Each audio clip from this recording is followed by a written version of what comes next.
Welcome to AI, Government and the Future, a podcast by Corner Alliance. We explore the intersection of artificial intelligence, government and the future. We work with government to create results. We ignite your agency's mission by helping you to design and implement high-impact and innovative federal programs in AI, broadband, cybersecurity, public safety, and more. Being a government ally is at the core of all we do. Welcome back to AI, Government in the Future. I'm your host, Max Romanek, and today I'm excited to welcome Meeta Vouk to the show. Meeta is a distinguished leader in the AI and analytics space, currently serving as the Vice President of Product Management for AI and Analytics at Teradata.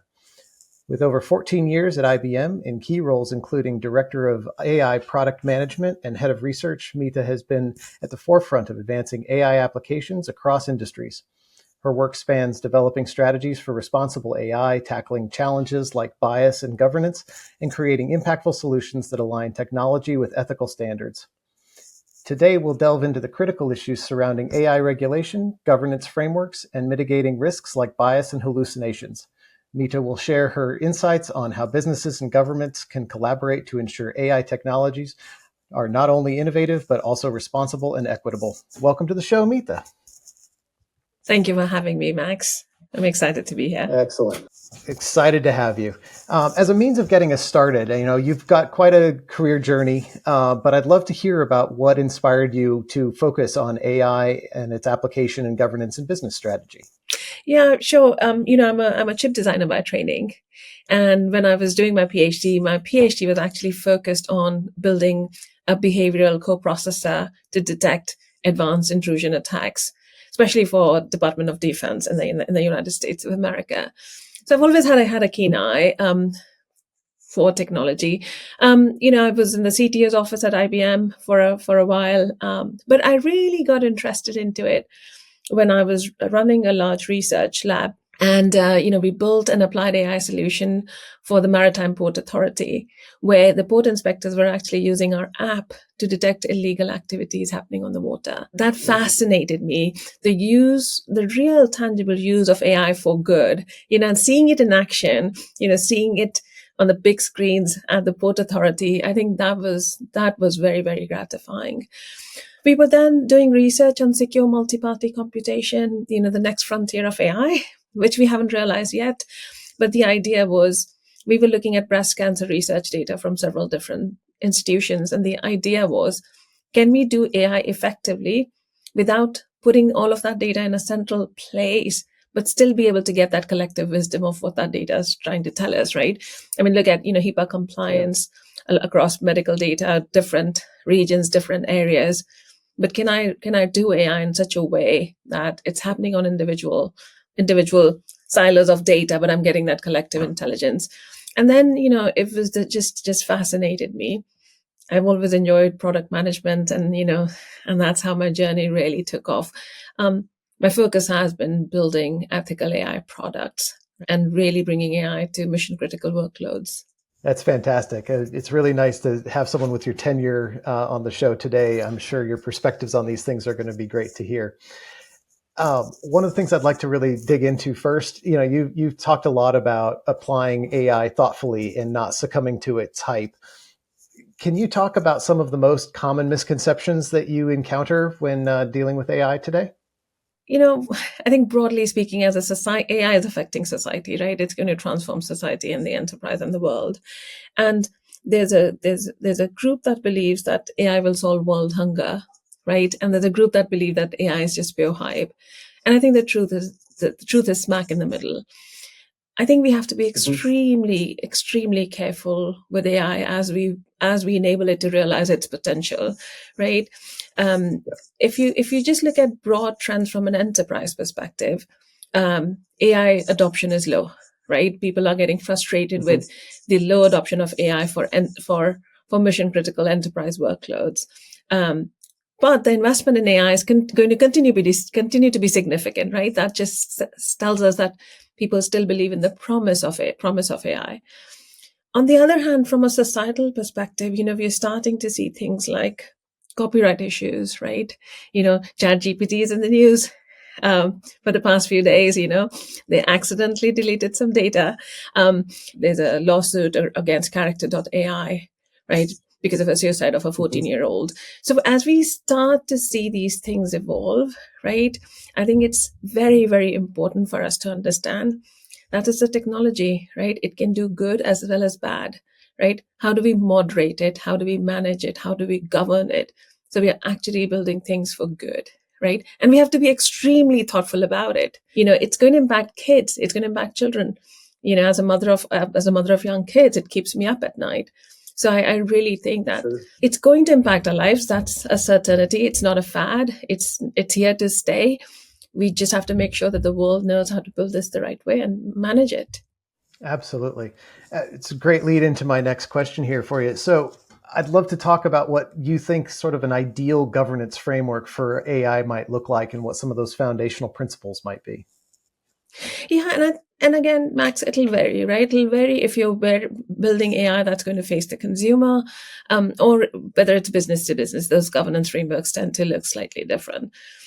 When you're building AI that's going to touch lives, like 16-year-olds, 14-year-olds, you have to be absolutely careful on what's the age appropriateness of it. You have to come up with rules around how much is it going to impact somebody, right? So I think those key things need to go on those governance frameworks. From an enterprise perspective, there are two ways we look at governance. One is, think of a large financial institution, for example. How do I staff up my team? How do I skill up my team? What are the things I'm not going to do with AI, right? We as a society are biased. Our data is biased, right? I mean, is there a certain race of women that do not get the approval to loans as quickly as another race or another gender gets, right? So now if my data set is always saying that I tend to give loans to white male, should I be using that data set, or should I do some sort of bias mitigation in that data set itself to make sure that it's bias free? So it's a double-edged sword, because we're making sure that we are not building bias into the system, but there's bias in society already. So we have to make sure that we're not passing on that bias. Right. I think in addition to making sure that there's no bias, we have to make sure there's no hate and profanity. So, you have to do, hate and profanity mitigations. And then what's the life cycle of your governing model? What is it doing, that constant check? We don't talk enough about an ethical human in the loop that's just saying, yes, this AI was built for good, and it's continuing to realize that purpose. And this is how we're going to make sure that it's not drifting from the mission that it was given and what it's being able to do. And explain that AI, right? Why did I deny somebody a loan? What factors went into it? How much did each factor contribute? And was I consistent across those decisions, right?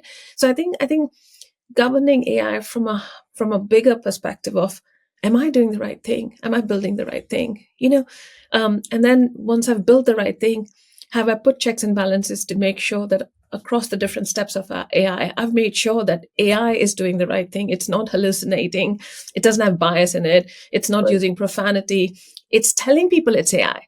AI is very, very overconfident. When you're interacting with AI, it doesn't tell you it's AI. I want to know when I'm interacting with AI. I want AI to say, hey, I'm AI. You're talking to AI. So I think governance frameworks like that, so that you're honoring the regulations and you're planting your values of your organizations as well, and defining those rules and those guardrails is absolutely important.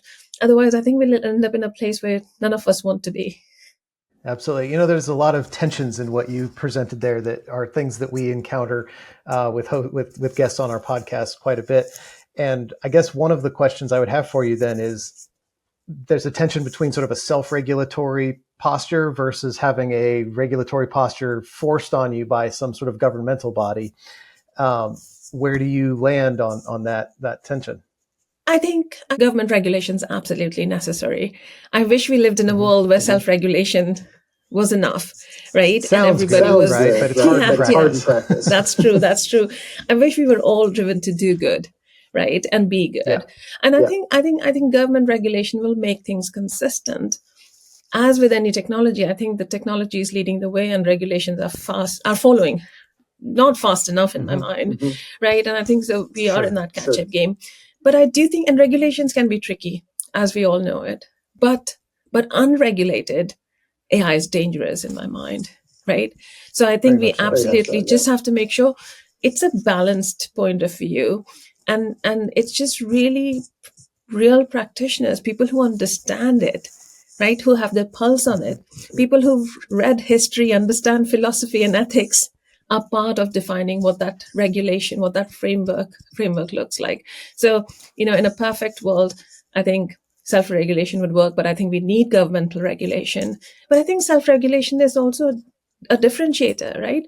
This is an opportunity for companies to say, no, here are my values, here are our values, and here are the values we're going to live by, and here are the values we're going to absolutely honor. Yeah, and I agree with you for sure that the transparency measures, especially when undertaken voluntarily, do seem to have a lot of power dealing with a company that recognizes that there are complex issues at play here, and trying to do something to assure their consumer base that they are sensitive to that and not looking to abuse the patience, the plugged inness of their consumer base. But for every one of them, it seems like there's probably another on the other side that is all too happy to take advantage and manipulate to the limit of the law that they are able to. If you just look at the Newsmax, right? They accidentally deleted the data, right? I mean, the data was accidentally deleted, right? And it's just, then you wonder, right? I mean, are they real accidents? Are they,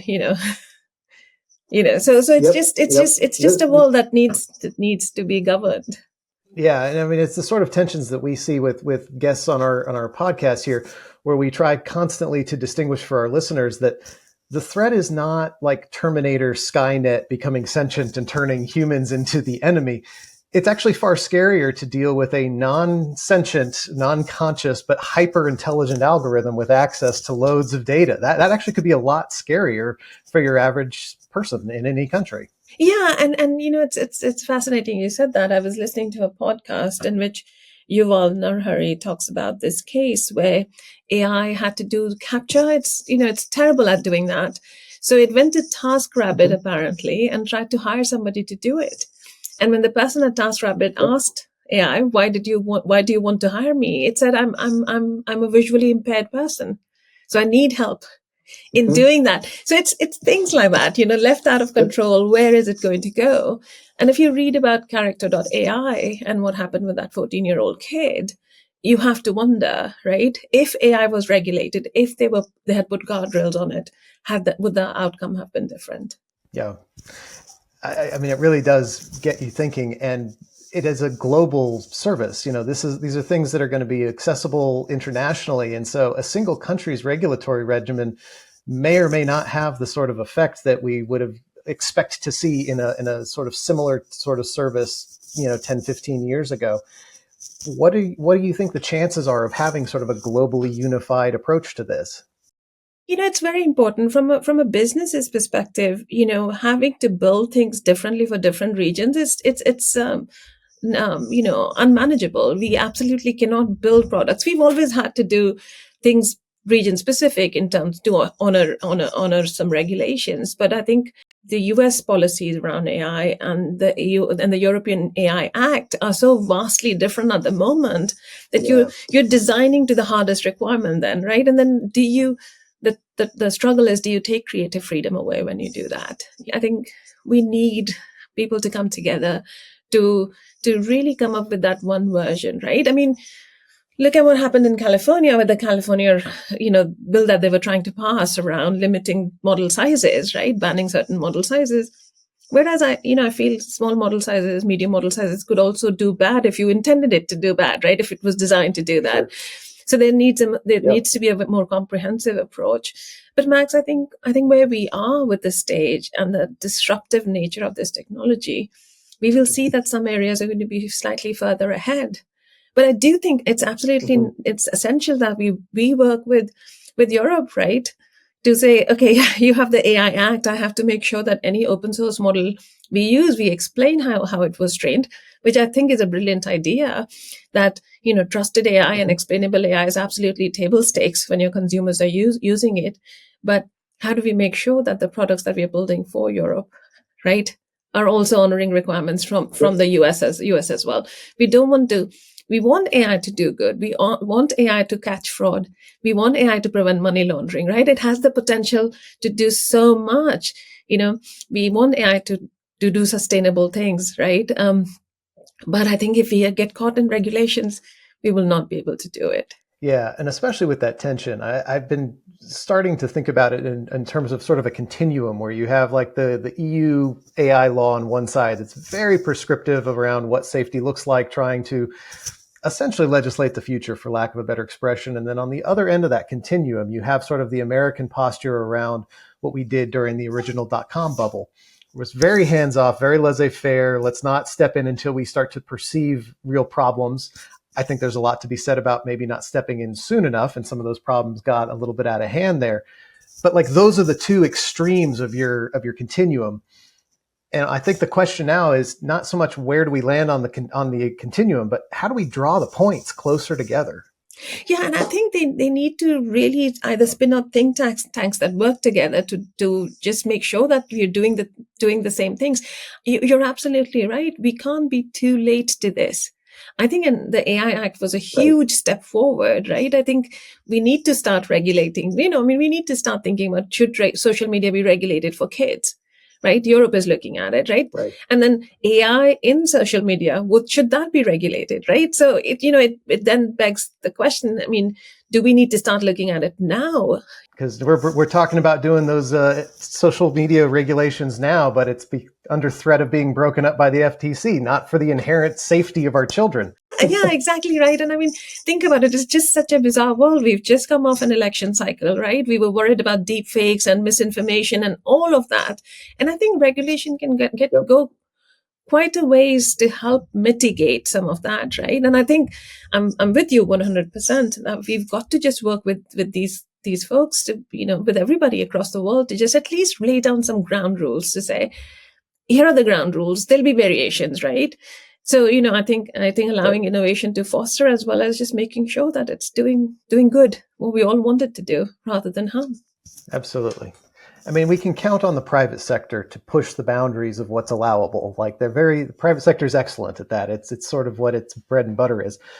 But could we also be asking the private sector to help guide and craft and educate governmental entities around what those regulatory structures are? It feels more like, rather than trying to find the limits of where the regulations start and stop, the technologists have a role here. They could really be influential in trying to determine what that balance looks like or how to draw the points on that continuum a little closer to one another. Yeah, no, you're absolutely right?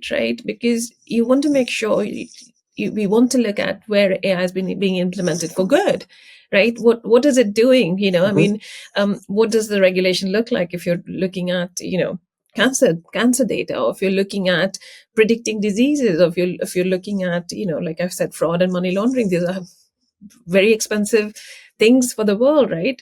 We lost $3 trillion to money laundering last year, right? With AI, we can hope to control quite a bit of that. And for folks like that, I think technologists should have a point of view. We've got to be careful though, right? I mean, we just have to make sure that we've got the right voices in the room. I mean, it's just, there's a lot of money flowing into AI at the moment, a lot of money. And it's more about, can I get on that hype cycle? Can I capitalize on what's going on rather than there's a sea of change coming for the future generation? Are we going to make sure that we rein this in and deliver it the right way? And I think it's challenging in my mind, Max. It's what I might say might be a little controversial, but I think it's challenging in my mind to find that mindset of AI for good. Right? I want to rein it in and make sure it delivers on its value and its promise, and it's safe for the future generations, right? Rather than, I want these regulations to pass because I want to capitalize on what I can do with it right now. So I think getting the right people who understand it and have implemented it, I think that's just absolutely key. Do you think that there's the similar responsibility from the progenitors of the models and the data brokers, or is it different depending on how you look at it, with a data owner versus someone building out a model that's trained on large volumes of data? Because they're not always aggregated into the same entity.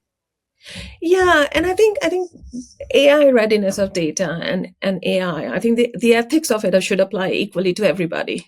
If I'm an owner of a data, I have the responsibility to make sure that it's not biased, right? I mean, we're seeing a lot of advances in synthetic data sets where we can actually do things to make sure that we are representing data the right way, the way it should be represented. We have bias mitigation techniques that we can use to make sure there's no bias in our data.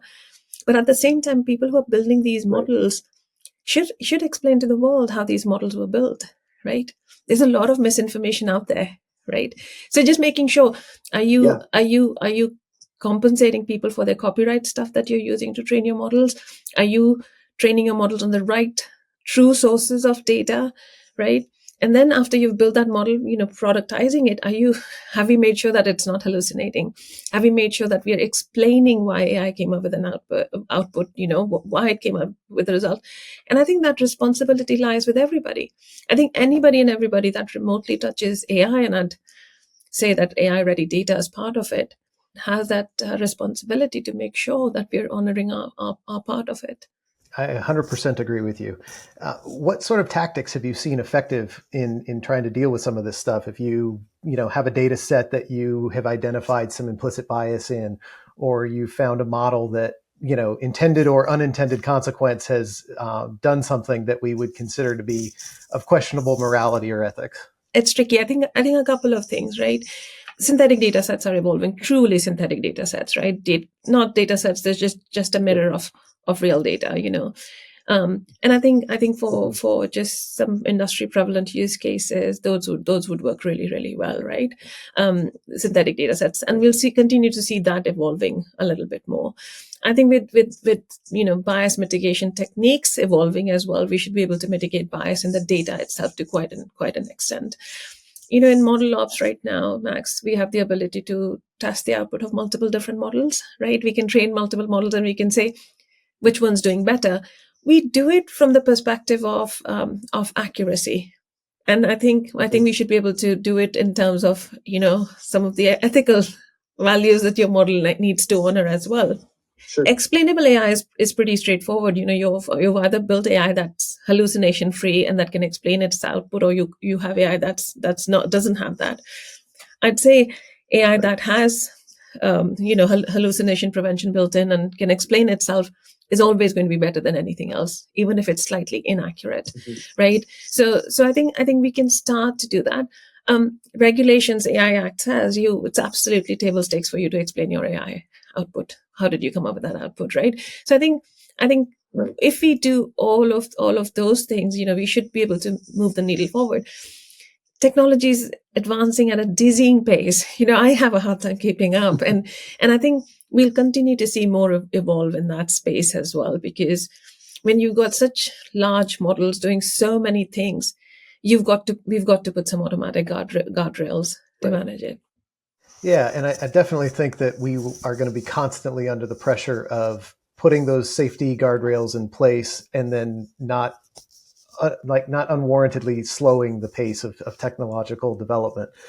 It is moving so fast that it seems hard to say that some slowing is a problem. Like that seems a little bit disingenuous. But I think that there is something to be said there, where it's like the AI Act left to its own devices with nothing else on the other side slows innovation to a crawl. That I would be curious about your perspective in terms of like Europeans' continued competitiveness, because that is the risk that you always hear from the other side of, oh, we can't stand in the way of this. We'll lose our competitiveness. This is global markets. There's all sorts of things it's being used for. You don't want to lose ground. I struggle with that mightily, because I feel like we, on the one hand, might be throwing the baby out with the bathwater, but then on the other side, completely laissez-faire. There are lots of people with bad agendas that are going to know how to use these tools. Yeah, and I think it varies, right? I mean, and I like to bucket use cases into three broad buckets, right? One is mission critical workloads, right? Second broad category for me is chatbots and co-pilots, right? Third is consumer facing AI. That's your open AI, that's your AI in your social media, etc. if we look at just in terms of, my personal experience with European customers, right, in building out AI, if we look at bringing AI to fraud, bringing AI for money laundering, bringing AI for seagrass restoration, bringing AI for those optimizing manufacturing, right, detecting manufacturing defects. If you look at those core mission critical workloads in regulated industries, the AI Act doesn't hold them back. I mean, there were definitely technologies we went after and we built because our European customers needed it, right? I mean, explainable AI was one of them. But I think that forced us to invest and that forced us to move the needle forward in that space, in the space of explainable AI. We won all sorts of awards after we implemented it. And that was the absolute right thing to do. But in that case, regulation actually forced innovation. And I think from a regulated industry perspective, Max, I haven't seen it slow down the pace of innovation, right? I've actually seen it being done at a sustainable pace, and we want to do this at a sustainable pace, right? That said, there's just so much innovation happening in the open, but no large financial institution, and you don't want a large financial institution to grab any model from open source and use it. You want it to go through a certain regulatory process, which, whether it's the US or Europe, that regulatory process is very rigorous because our financial institutions are beholden to that regulatory process, right? The models have to go past their MRM process, right? It's slow now because they don't have an AI process. They don't have an AI governance framework. It's their regular process that they're trying to take this through this very new thing. Models are being developed all over the world, Max. Because of geopolitical issues, we can't use a model. Our regulated customers can't use a model that was developed in a certain area of the world. So I think in terms of regulations and the regulations that affect large financial institutions, it hasn't slowed things down. In terms of chatbots and copilots, maybe it has a little bit. But I think in terms of social media, etc., I think that's where we really do need to slow down and say, if I'm going to do this to social media, have we studied the long-term impact, not just on children, but on older people too? And how do we actually effectively manage it and govern that? So I think at the moment, in my experience, I haven't seen that, but I'm with you that we don't want to slow the innovative process, right? Just because we're regulating it. And I think that's why sustainable thinking on both the innovation piece as well as the governance piece and the regulatory piece is absolutely key.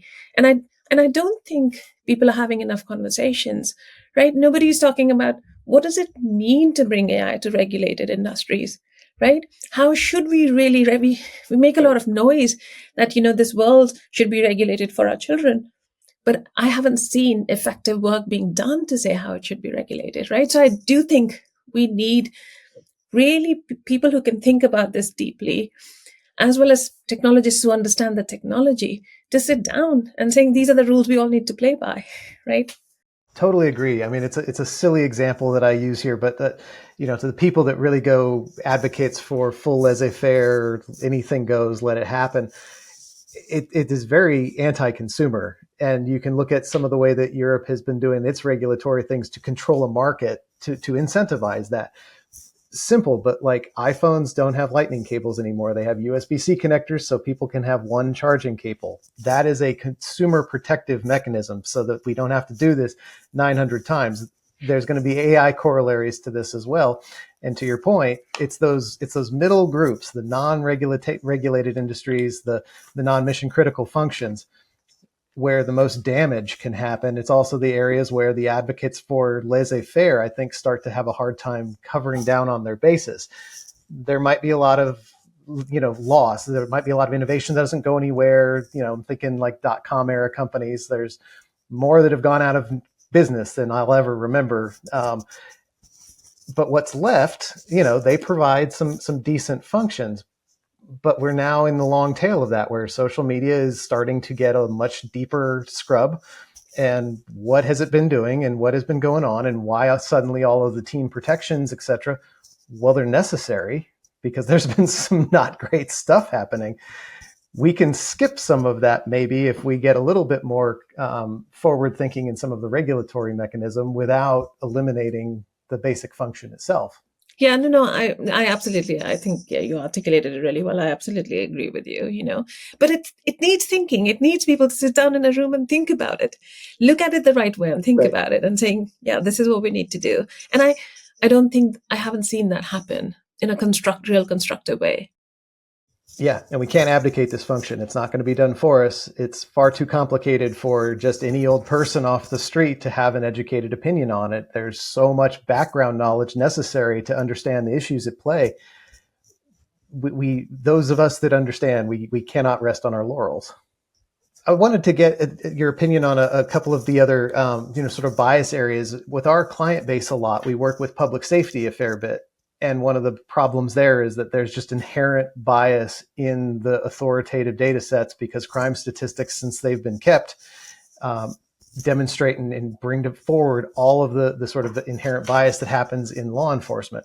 AI has been very good about helping us identify where those biases exist in the data set, but how to eliminate them and then move forward in a more uniform and equitable way seems to be really struggling. There's a lot of difficulty with that. What sort of techniques, tactics have you seen effective? Like how would you advise going forward in an environment like that, where the training data is not something to be relied on too heavily? Yeah, and that's interesting because you have that data set that's probably really, really biased. So just one thing that we did, Max, and we were working on a project with a large financial institution on detecting fraud. A different motivation for us to do this, but they wanted fraud. They wanted to understand trends around fraud globally, right? Mm-hmm. And regionally. And when I mean globally means world, and when I say regionally, I mean the US and Europe, right? What we did was we didn't use the real data. We didn't create synthetic data set out of the real data. We actually looked at the trends and then we looked at the trends and we said, if that's how fraud is happening and this is how fraud is happening, we're going to create, and here's how these are the populations, and an average person is doing so many financial transactions and there's so much fraud per transaction in a particular area. This is what this data set looks like. We captured the trends, right? It was truly synthetic. Now, it did a couple of different things for us. Okay. We knew that data didn't have any bias in it, right? Because we had looked at trends and we built it based on those trends. We also, once you train a model on a truly synthetic data set like that, it makes the model reusable because you don't have any privacy issues associated with it. So 10 financial institutions can use it. Right. And as we all know, training models is a power hungry process. You use so much power to train these models. So, it's actually quite sustainable to be able to do that. And I think for really biased data sets like that, I think looking at the key things that indicate that bias, whether it's race, whether it's age, whether, it's anything else, making sure that that's obfuscated versus I really think having somebody look at that and create a truly synthetic data set and represent it in a certain way would be the way to go. Now, we did this work with leading world researchers, right, Max? So it wasn't just ordinary people like me sitting in a room coming up with that. So you needed deep minds to be able to do that. But I do think that there's a lot of value in that idea.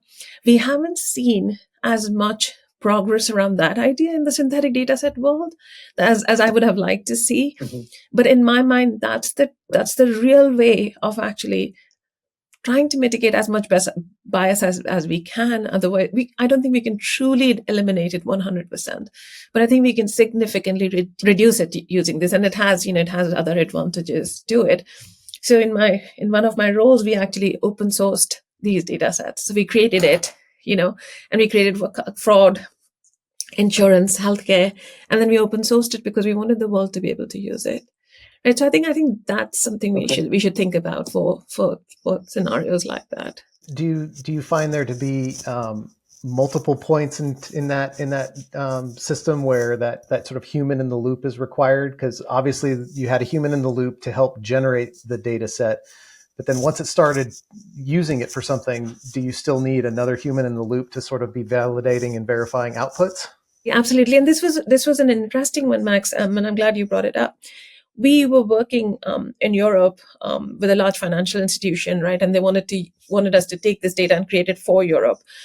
And then multiple financial institutions in that country wanted to collaborate, because one said, this is the data we see, this is the fraud we see, this is the fraud they don't see. So can we actually, in this synthetic data set that you've created, can we embed that collective intelligence from each one, so our models both understand all sorts of frauds? And then they had human in the middle, right? They had analysts in the middle looking at those frauds when it was detecting fraud and saying, good, no bad, right?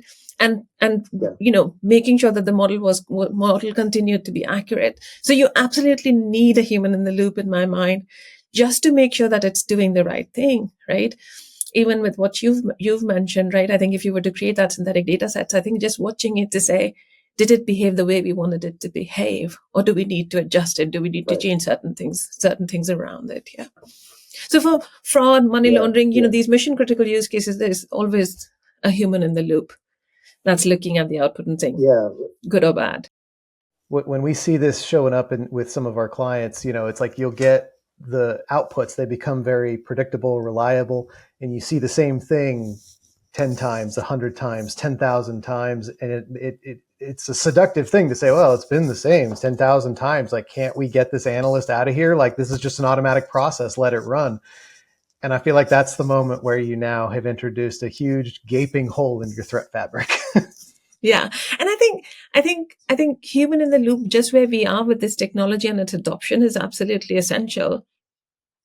It might change for certain things. If you realize your risk is low and you can afford to not have a human in the loop, great, right? But I think for key functions, if you're going to, an average tier 1 bank loses $200 million a year to fraud. This number is a little dated. It's from 2022. I'm sure it's much higher now, right? So, I think it would be in their best interest to have a human in the loop. Whereas if you're doing, a defect detection in a manufacturing process, maybe it doesn't make sense to have a human in the loop for every defect you detect, because it's just moving at such a fast pace. But I think looking at overall trends and patterns for somebody to see, there's human oversight, there's ethical human oversight over AI. I think that's what we need to have. Yeah, definitely. I'd love to switch gears here just a little bit and move on to the topic of hallucination. From your experience, what are some of the most concerning vulnerabilities that you're seeing propping up through the lens of hallucination? And I think it's a couple of different ways it's surfacing, right? I think we all read about that the lawyer who made up his docket using ChatGPT, and ChatGPT made up the 4 cases that didn't exist, right? And AI AI tends to be extremely overconfident. AI hasn't been taught to say no. AI is not taught to say, I don't know the answer to that, or I'm only 50% accurate or 70% sure of my answer. We've seen hallucinations crop up in all sorts of different ways, right? So even if you're just looking for, hey, tell me about my political candidate, right? It's spitting out stuff which is just absolutely untrue, right? I think there's a lot of progress that's happened in the last year to prevent hallucinations. RAG architectures are pretty key in doing that. But I think there's a slightly part that we haven't thought about, Max, in my mind, right? If you use 10 different models and you ask it the same question, they're all going to give you a different answer, right? They might not outrightly hallucinate, but they could give you a very, very different answer based on who the founder of that company is, right?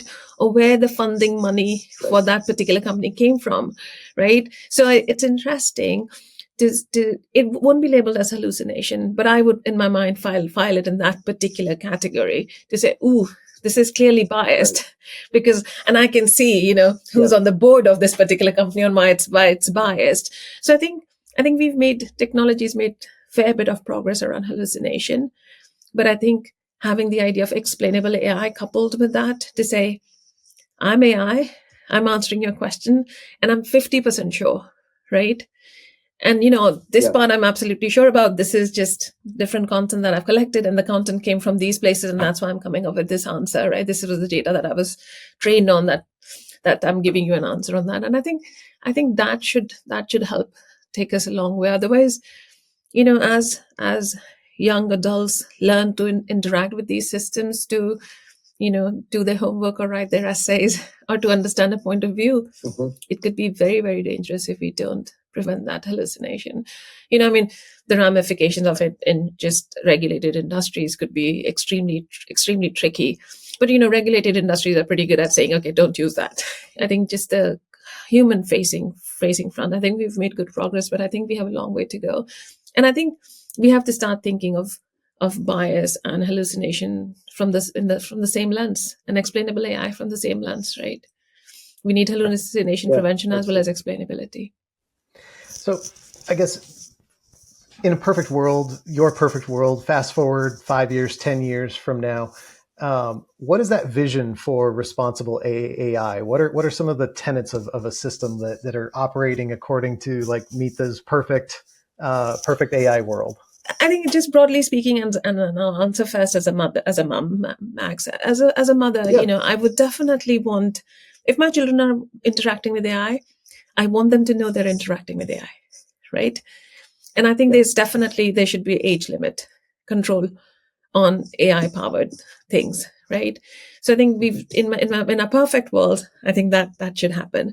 In a perfect world, if a child has created a character with AI and it's interacting with it should definitely raise an alarm if it senses that the child is in trouble. So I think in my perfect world, AI is extremely regulated for children, is extremely managed and controlled, and there are humans in the loop, right? Just saying, oh, this kid said something that I should worry about, and I should figure out a way to solve for that. In a regulated world, which affects all of our lives, right? Whether you're looking at insurance, claim processing, or loans, I would want the data that the models are trained on to be bias free. I would like for open source models to explain how they were trained. Once we've had that, I would want the model to explain why it came up with a certain answer and how much confidence it has in its answer, right? And if it's using any of my data to train itself, I would want to know that as well.